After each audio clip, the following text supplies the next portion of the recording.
this video, we will show how to access the drain line flow control. First, remove the clip that is holding the drain line elbow in place.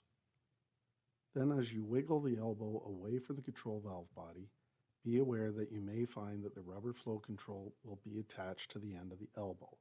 But in this case, the flow control is still inside of the drain port, so we recommend either using a pair of pliers or a small dental tool to gently remove the flow control without causing any damage to the center hole. Notice that there are two distinct sides to the flow control.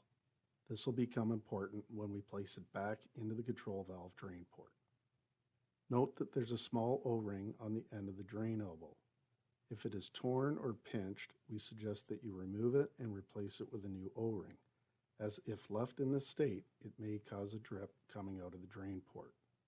Taking a closer look at the rubber flow control, you'll notice that there's a flat side and a nozzle side. I'm currently showing the nozzle side up and would like to point out that there's a corresponding flow control number and GPM flow rate embossed on this nozzle side of the flow control. It can be difficult to see, but it is there. By using a pick or dental instrument, ensure that the rubber flow washer is clean and clear of any debris, as this will affect the water flow running to drain during the unit's regeneration process.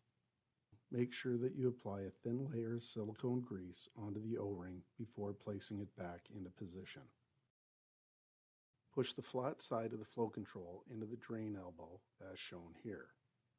It is most important that the nozzle end of the flow control faces towards and into the valve body in order to control the proper flow of water running to the drain during the unit's regeneration process.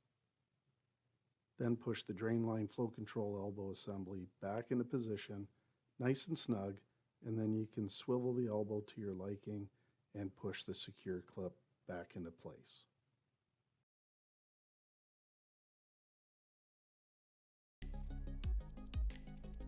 Visit us at www.CanatureWG.com.